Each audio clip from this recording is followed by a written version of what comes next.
everybody, and welcome to GenFriends. I'm your host, Cheri Hudson-Passy from Carolina Girls Genealogy. And as usual, fantastic group of panelists, friends, colleagues. These three women I love so much because always come and help us have these wonderful discussions. And tonight, we're going to talk about episode 3 of Finding Your Roots. So we have got Laura Hedgecock from Treasure Chest of Memories. Hey, Laura. Hey guys. We're finally in double digits here in Michigan. Good. We've got Mary Kircher Roddy. Now, Mary has a lot going on. She has MKR genealogy, and then she also teaches and is part of the Applied Genealogy. Say it for me correctly, because you know I'm jet lagged. Applied Genealogy Institute. Thank you, the Applied Genealogy Institute, which we always have a link for. And you are open for spring registration for spring 2024 registration, and I'm going to be teaching about finding living people. Cool. One of our panelists has signed up for the class. I'm very, very excited. Yeah, that's so great. Good.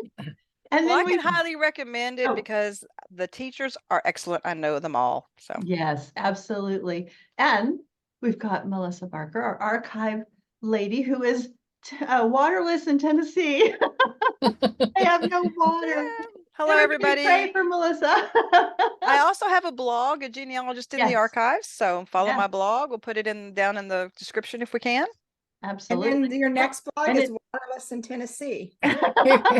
Waterless in Tennessee. And thinking about things that are opening up for genealogy education. We've got RootsTech registration is open.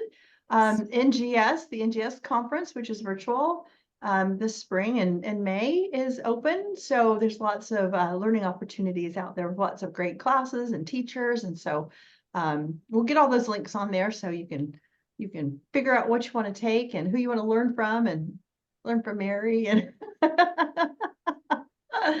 anyway, so we're going to talk about this third episode of Finding Your Roots at Lavar Burton, which, if you've been to RootsTech, you saw him on there receiving some information several years ago about his family, and that was wonderful. And if the link is still there, I will add the link. But I don't know if the link to watch his little talk and what they presented to him at RootsTech is still there. But I warn you, if you see the link and click on it, you're going to cry. So anyway, I'm warning you about that. And then there was Studi, another actor. He is a Native American, Cherokee. He's from Cherokee Nation. And so he was on there as well. So we got 2 actors learning about their families. Neither one of them knew anything about their fathers. I mean, they knew names, but they thought they knew names in one case. In the other case, it was a divorce situation, and then he didn't see his father again for years and years. And so, you want to start with Lavar? Anybody care who we start with? All right. So I'll start. Am I muted? No, you're good. One of the things I liked was the way Dr. Gates introduced him, because he said he changed the way America looked at themselves. And he redefined the Black experience, which really, if you look at Starring in Roots and the Reading Rainbow, which came into everybody's home, and then Star Trek, he really had this huge.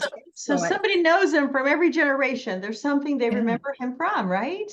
No typecasting there. It was no typecasting there. He said, the role in Roots at RootsTech, he said it was like his second audition ever that he got that role. He just walked right into it. Yeah.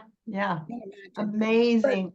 But basically, so as you were saying, he was born in Germany to a military father, but his mother brought him back to the US, and I think he said 8 years old. I think that's what it was. Yeah, they divorced, and so they came back to the United States. So he really only knew about his mother's side of the family. And go ahead, Mary. I thought his mother was in the military as well. Or maybe did I get that wrong? Maybe I got it wrong. Okay. She was a teacher. Lavar Burton's mother was a teacher. True. That's okay. So basically, I get the stories confused all the time. Basically, they used DNA to look at his, I guess in general, but he got a surprise. His mother's name, or was it his grandmother that was, his grandmother was Mary Sills, is that correct? It was his great grandmother. Yeah. Oh, his great grandmother that was Mary Yeah. Sills? Yes.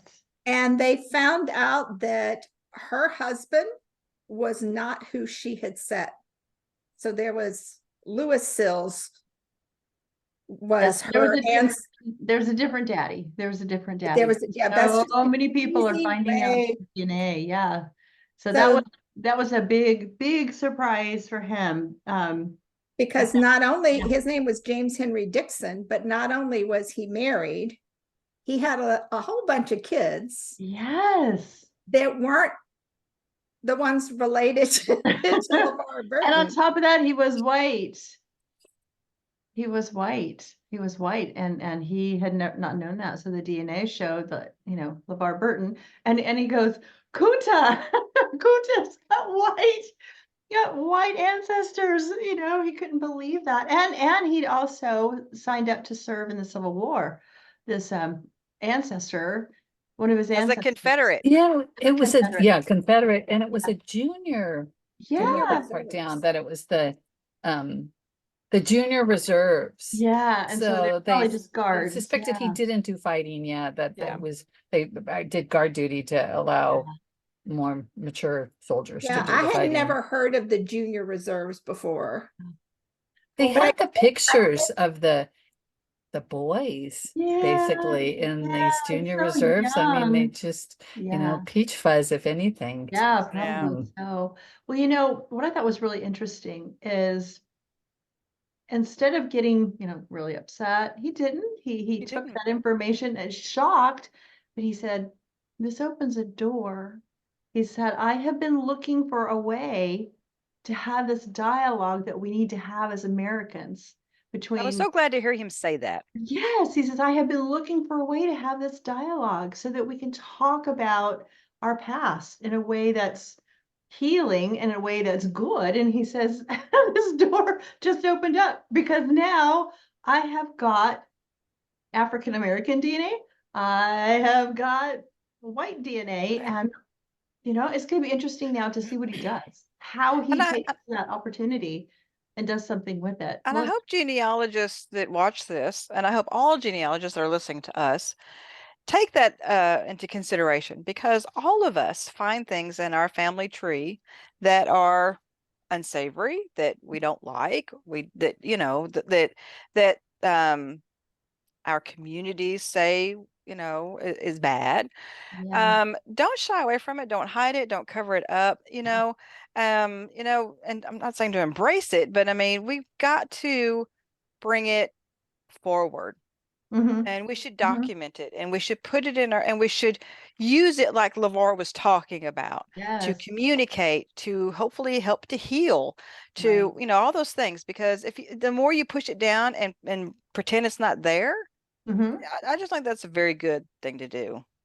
He even spoke to that. It was a little later in the show, but he said that when people hide things like that to protect us, that it leaves us in the dark about who we really are. Yes, exactly. And so that leaves a hole, even though it was meant to be protected. And what I also thought was really interesting was how they framed this ancestor's life, being born in 1847. And so being a teen when I guess when North Carolina seceded, may have been when he signed up. But he had this relationship with a Black woman. Years later, right, yeah. And they said, we'll never know whether, I think it was Lavar that said, we'll never know how he considered that relationship, giving the unequal power. Right. And he didn't assume one way or the other. He said it could have been love, or it could have been something very different. Yes. Yes. Yes. And so he was really okay with, and probably he's had a lot of practice with, the things you can't know. Yeah. Yeah, exactly. The things you can't know. I like that. Yeah. Yeah. And it turns out, and they were showing, all these pictures, he's got a lot of white cousins out there now. Because Yeah. this man had a lot of children. And so that's another opportunity to maybe get together and start the dialogue with family and then be able to move that into a something more meaningful in the community, you know? So Mhm. I'm really interested to see what he's going to do. I mean, because look what he did. Look what he did with Reading Rainbow and helping children learn to read. I mean, he's good at getting an idea and putting it together and making it work. And I think it comes from this long generation of educators that he has in his family, because as they went through the census records, they were finding that he has generation upon generation of people who were teachers. He has an ancestor who started an African-American school. He has, And he said, and when he started Hmm? that school, what did they say? What state was that? Arkansas, maybe? I believe so. I believe so. They, It was art, yeah. Mhm. when 40% of the Black population was illiterate, Yeah, his ancestor started the school. yeah. And you could tell So, Lavar's deep passion for education, because yes, when he was told yes. that, he literally teared up. Yeah, he did. And it was know? those are two generations of family members who were school superintendents, you know? And that was his dad's family who he knew nothing about. He Yes. knew nothing about them. And so he just and he did ask him, he said, how does that make you feel? Of course, how does that make you feel? How does it make you That's what I feel said. about your father's family now? And he said, I mean, you could tell he felt that connection. He was proud of that family, that he was Yeah. able to learn that. And yeah, I think it was good for him to learn something good about a man that, you know, he left the family. He did see him when he was older, but they had no real connection. But now he feels at least connected to that side of his family, you know, his Burton side, his Burton line, he feels connected to and proud of. And he wouldn't have known any of this if they hadn't have done Yeah. the And of work. course, this is another instance for me of, man, I wish I knew what happened after the show. And if he's continuing to search or continuing to look Exactly. for, or And did he what meet else up did with some he? of those white answers? Right, All those yeah. questions. Exactly. And what else what didn't we not get to see because it ended up on the cutting room floor? You know, what more? But Laura, you had a statistic that you were talking about before we started that and Henry Louis Gates has said this several times. There's a statistic about African Americans and a kind of a benchmark or whatever about the percentage of African American versus white DNA that the majority of African Americans in this country have. And what's that statistic? Well, what I heard was that the gold standard of being very, very African is 85% African DNA. That and I've watched Finding Your Roots in the past. There was someone else, and she was like right at 50. Mhm. He's like, you're doing good. You know? Yeah, yeah. It's just of a fact that people don't necessarily realize that, you know, you look at someone's, well, with anybody of any Yeah, group, you look at their skin, exactly. and you don't know what their DNA says. Exactly. You absolutely do not know what their DNA says. And so, yeah, I think that's something that statistic is not widely known. And so I think that's why a lot of people that come on these shows get shocked. They are shocked when they realize that they're not 100%. Has he ever had anybody on the show? Maybe that's 100% African American, but I don't know. I think you could have someone who is African and probably 100% African. That, you Right. know, But I mean, somebody who came descended, to the United States after maybe. I think as they descended from the institution of slavery here in the U.S., Maybe. that's what it is. It's not Yeah. like if you immigrated in 2014. Yeah, to exactly. the US, that's Exactly. obviously not going to be your. Exactly. And so I just think it's interesting. I think it's interesting. They didn't do any DNA to show who he was related to on the show. That would have been an interesting thing to see if they had connected him with anybody. And they may have, and they just didn't have. Because there isn't time, I wonder, or Yeah. because they didn't find anybody, Yeah. or they didn't the person that they found, I don't know, somebody didn't want that connection It mentioned. could be. Yeah. You just never know. You just Yeah, never know yeah. with these shows. But yeah, so it was interesting to see everything that he learned and how tender he was about everything that he learned. And yeah, so I thought He's a that super articulate person. I mean, he is. Yeah. He's really good about sharing his thoughts and his feelings, which we got to see. So that was great. Is anything else about his episode that we didn't talk about that maybe we should? I would just, I Um, would recommend people watch it. It was just really fascinating. It was. Well, one of the comments he said too is that he said Black people don't share information. He said that we don't share information. We don't tell our family stories. And he says it leaves us in the dark about who we are. I thought You that got was to tell the have stories. to tell the story. Yeah. And that's also a generational thing. Like, Mhm. I also know a lot of Jewish families where there's Holocaust survivors, Right. and They have those no stories idea. were not passed down. Yep. Oh, and also he did he did have the ancestor, a Burton ancestor that was a ladies' man. And there was that newspaper report about how he got beat up for being with somebody else's wife.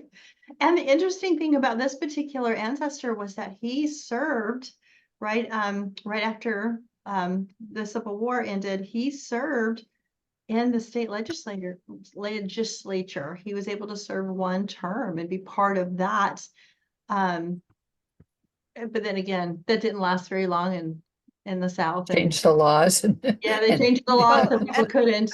And I'm people really glad couldn't- that they talked about that period of time in American Yeah. history Reconstruction, Mhm. because I'm a student of Reconstruction. I'm not an expert, but Reconstruction was absolutely amazing Mhm. for African Americans. Yeah. If you go and research, or if you do any kind of reading or studying on it, you know that African Americans filled our judges' chambers. They Yes. were attorneys. They Yes. were in the legislature, even at the Congress level. I mean, they just, and then, I'm sorry, but the white people went, Yep. oh, wait a minute, and shut it all down. Shut it all down. We Absolutely. find this, Some we are very threatened by this. accomplished African Americans during the Yes. Reconstruction. And so if you've Yeah. never studied that part of our history, you Mhm. really need to go back. To me, it's very inspiring to see Mhm. what the African American community was able to accomplish during Accomplish, Reconstruction. yeah, exactly. So that was fun for him to learn too. I'm trying to think of some of the documents they use. They use a Well- newspaper for that. They use census records. They use immigration documents. I did write that down. Or When they were finding out who was listed as the ancestor who really wasn't. yeah, okay. I'm like, I missed that one somewhere. Let's see. What else did they show us? They showed us A lot of census. muster roll from the war. That's how they knew his ancestor had served. I just like to pull out the records so that people will know, well, where did they find that type of information, So those are some of the records that they used. And if you're somebody who hasn't started using newspapers, you really need to, because you find stories like that about your ancestors. They And are my favorite. yes, things that you're never going to find out on a census record or anything else like that. So let's move on to Wes Studi. They started with his, and he's an actor as well. And they started with his paternal line. Now, he has a birth certificate with a father's name. He wasn't raised with a father. He said he told people, I don't have a dad, and he got teased really badly for that. But he had a name on this record, and he even went and talked to this man when he was older, and the man denied him, and he said, I'm not your father. And he said, I was He kind said, of glad. I know I'm on your birth certificate, but it's not true. It's not me. And he says, I was kind of glad it wasn't him. That was really funny. He was pretty calm about that, because Yeah. when he got how did that make you feel? He was like, not a relieved? Yeah, exactly, is what he said. I took one look at the guy and went, oh, I'm so glad you're not the father. Oh, it was kind of funny. I could do better. I could. Oh gosh. So they did, of course, they did DNA to see if they could find out who the dad was. And it boiled down to it had to have been one of two sons.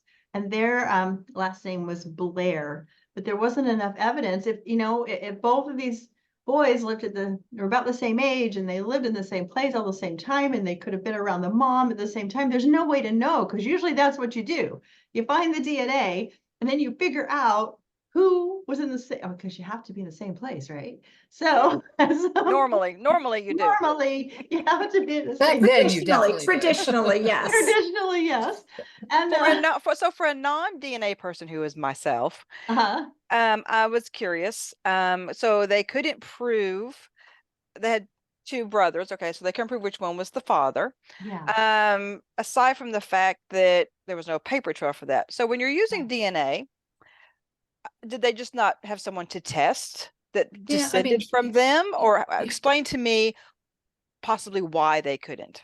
Yeah, if you had, if those two men had paper trail descendants or that were documented descendants, then you could test those descendants and figure out how Wes, you know, how much he shared with those descendants, and the difference between, say, a half sibling versus a first cousin is a significant amount of DNA.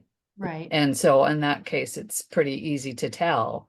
But if those men didn't have descendants, then or descendants who didn't want to test, maybe. Yeah.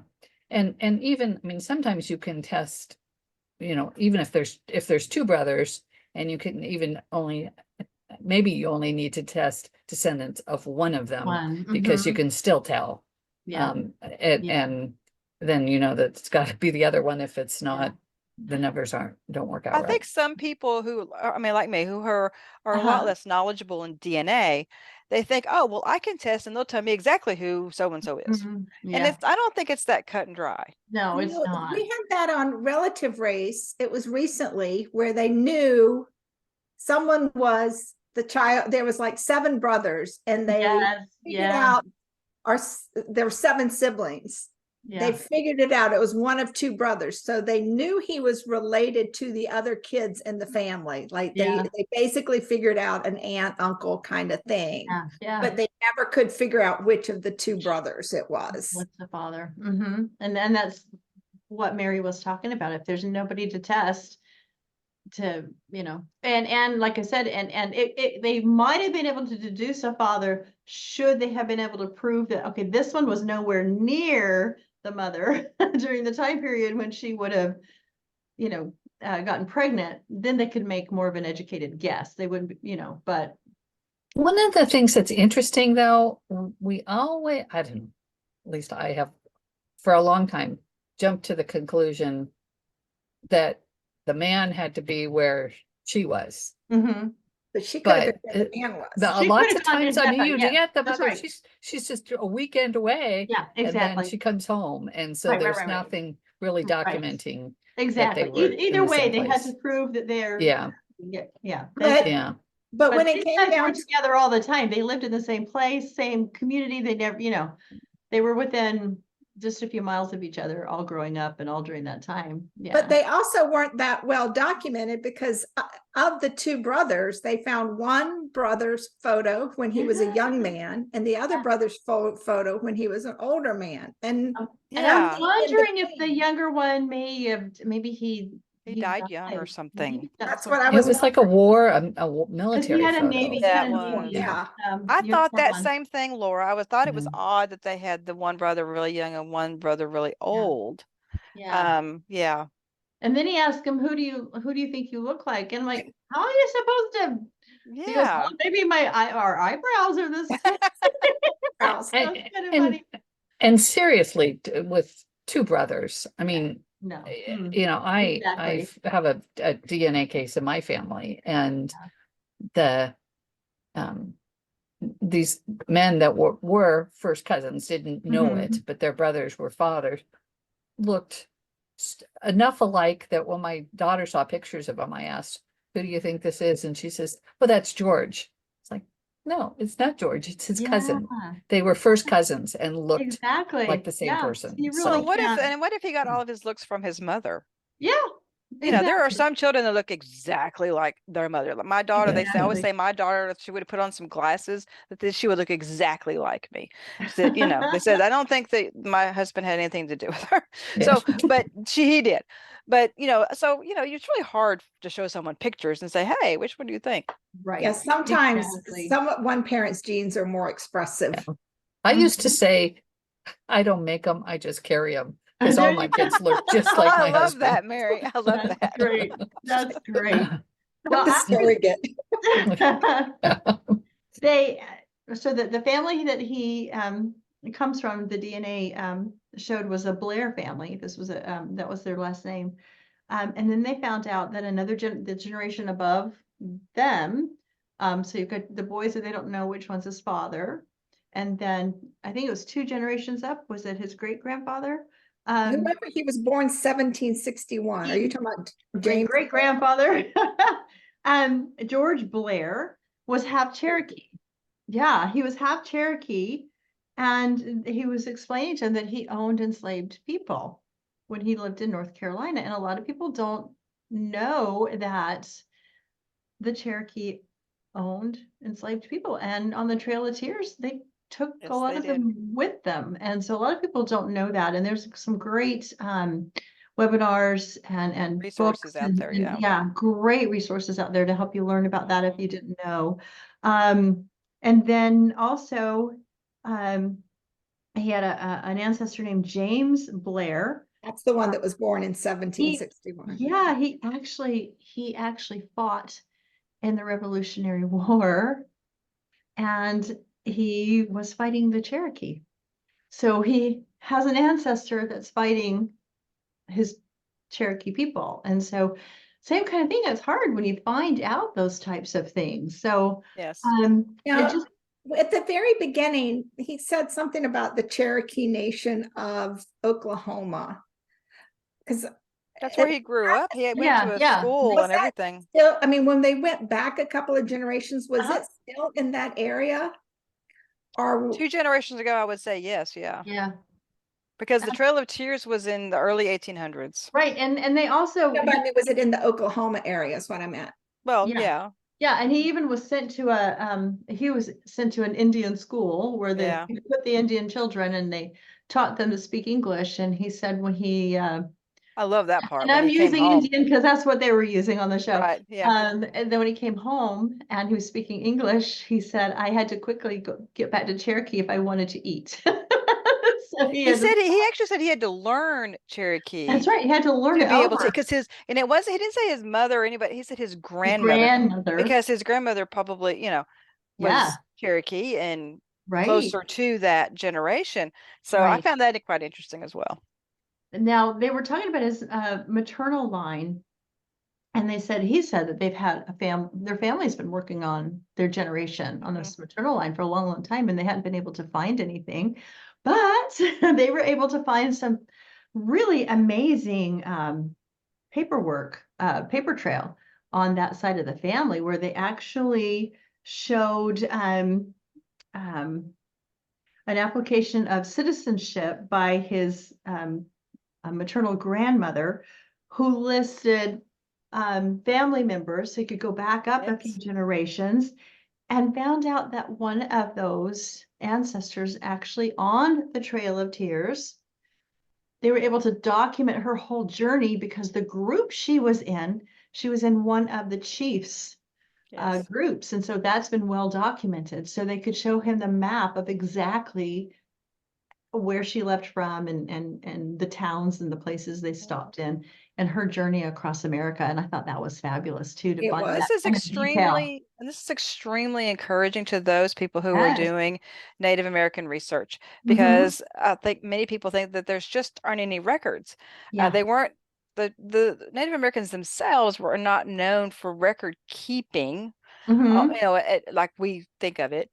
But yeah, I mean, there are records out there. But I want to get Yeah. to the, I know we're getting there, but to the, because I have a connection that I didn't realize I had, not Yeah. me personally, but who was the ancestor that they found for him? That was a woman, that there is a that her is a Yes. statue or her grave marker that is Yes. very famous, very well known in the Cherokee community. What was her Yes, name? exactly. I don't know that I wrote down Was her it Jane? name. Was it Down Jane the something? first name, UDIGWANSODI. Oh, look at you. Yeah. And she was she's very well known in the Cherokee Yeah, she was community. a And then they warrior. mentioned where she's buried, Uh-huh.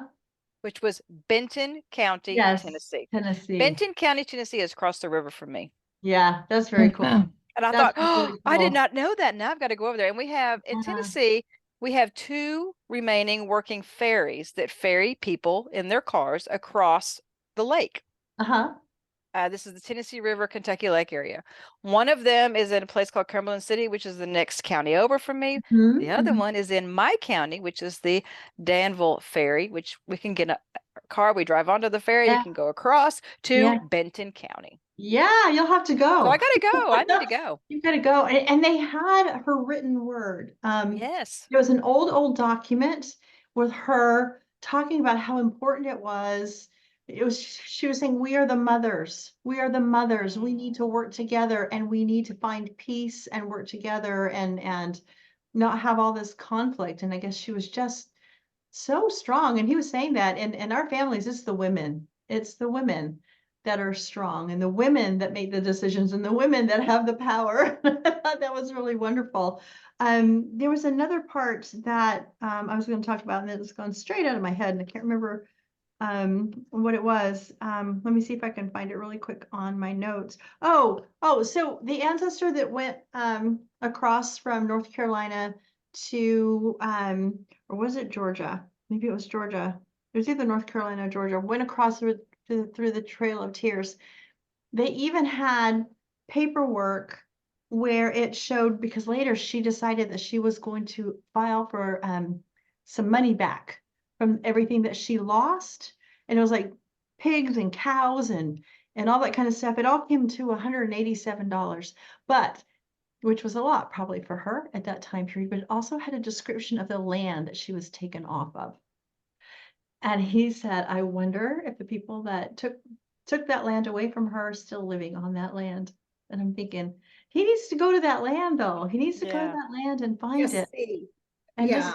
just be there and know that that was his family's land and maybe feel their spirits there with him, with him. He's Yeah, I've gotten to do that and it is Yeah. just so It is. It's just kind of like, changing. I mean, it's just Yeah, it is, but yeah, just because maybe they moved and they don't live there anymore, that's one thing, you feel that connection, but to think that your family was forcefully taken, violently taken from this piece of property that they owned, and now you're back standing on it. I think but that, you're only standing on it. yeah, It but might be bittersweet. It might be a be hard bittersweet. thing to It might process. be, it might be, it might be. Maybe he'd be lucky and it'd be for sale. They can get it back, one of those stories where you get your family stuff back. That would be really cool. But I thought that was just really interesting that they had a description that she filed paperwork for compensation for those things that she lost. So there was a lot of records that they used to document his family. And like we're saying, people think there aren't many things. And there was the census record too, the first census that they did of the Cherokee people, that his family was on that too. So Mary, were you yeah, I was going to just mention that, they're talking about the records and, Mhm. try to figure out where the records might be, if there are any records, seek out archives. Mhm. I was, the Association of Professional Genealogists had one of our board meetings in Mhm. Oklahoma a few years ago, and I was able to go. It was at the Oklahoma Historical Society because our president at the time had a connection with them. And so she Yeah. was able to arrange a backstage tour for us and some other things. And so it was really interesting to see the kinds of records that they have. I don't have any Native American ancestry and I don't really do that kind of research.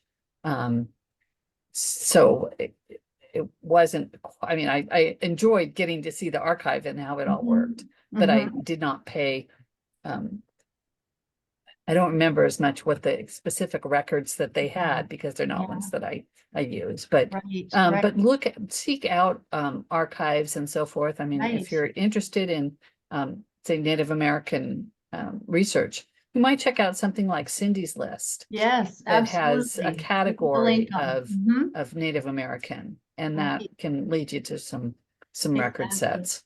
And I know a And lot to- of and their, to- this, go ahead, Melissa, I'm I sorry. was say, just to piggyback off of that, a few years ago, I actually took a tour of I call them satellites. Someone else may call them something else. National Archives and different, not the one in Washington, D.C. Branches. Right. Branches. Thank you. I always say satellites, and someone always corrects me and says, "No, it's this." Branches. They have one in Fort Worth, Texas, and my in-laws live in Fort Worth, Texas. We were visiting there, and before we went there a few years ago, I set up a tour, and they have Native American records there. Yeah. And so that's another great place to look. The Seattle Archives, I think, does too. Yeah. They're only 2 miles from my house, so that's where I first started doing genealogy back before there was Ancestry. When you had to go look at microfilm, I Right. drive over the hill and go look. Speaking of Ancestry and Family Search and some of the online places, they do have Native American records that are digitized that you can go and look at too. So I know the census records are on there. I don't know any other groups. I just know that the census records are there because I don't do that type of research, but I have seen those, so I know that they're available. So yeah, I love the suggestion of Cindy's List to go and see what you can find. And the same thing with African American researcher or whatever type of research that you're doing. Cindy's List is a wonderful place to go and start looking for where things are. So we'll definitely get that link on there. Yeah, I think both of these, And just if people are listening and they're thinking it is Sindy, it's not. It's Yndi. Yeah, we'll put that link on there. I think that really, again, it's another episode where stories just were lost and not passed down, and gaps and holes were filled by finding these documents and these records and learning who you are and the experiences of your ancestors and how it can just be so uplifting. I mean, Lavar Burton, knowing that he had so many educators in his family, how wonderful and grateful he was for that, and the strength in the women and other relatives for Wes just lifted him up and just helped him. And so another good episode of finding out about things that you didn't know and filling in some of those holes, which is really why we do it, isn't it? It's because we want to know our people. We want to know what lessons we can learn from them, right? And how we can kind of fill up some of the holes that we may have that finding out about their lives can help lift us up. So I think this was And we can pass them down too. I mean, yes, and now we know, no matter if it was a hard story or not, we need to pass them down. We need to write them down. We need to document them and not just do those names and dates and places, but put those family stories in there, put that social context in there, let people know what was happening with them and why things were happening, and perhaps hard things we can understand why choices were made, And why grandma acted the way she did when you knew her because of her experiences or those experiences that she heard about their parents. Yeah. Exactly. Absolutely. So this is go ahead. understanding. Well, I'm just saying, understanding the circumstance, even if you don't get the exact ancestor story. Like Wes doesn't know which of these two photos are his father, but he kind of knows their story. He knows their context, where they came from. Yeah. And it does kind of, I don't know if it fills the hole, but it probably stops a little bit of the wonder. Yeah, of the wonder. Exactly.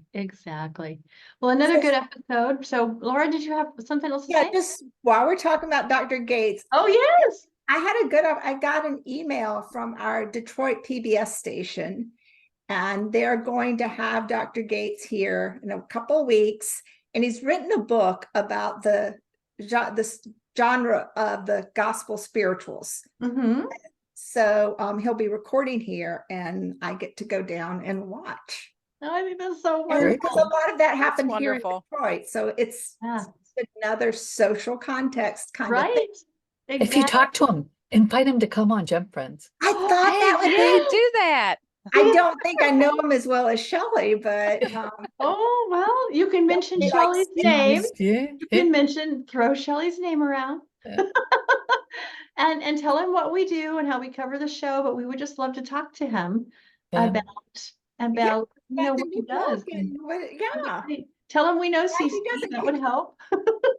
how one puts footnotes into a film when they're telling stories. That would be great. Well, with that promising news, that hopeful news, we will see you next time on GenFriends, and hopefully talk about another episode of Finding Your Roots. And if you have anything to say or answer any of the questions that we always have, or if you've had experiences like these guests and can kind of give us some more outlook on how these things feel, we'd love to hear about that too, and where you might find records if you've got Native American ancestors or African American ancestors. Where have you found records that have helped move your story along? We'd love to hear that and have that as a resource too for our viewers. So we will see you next time on GenFriends. Thanks, everybody. Bye. Bye. Bye.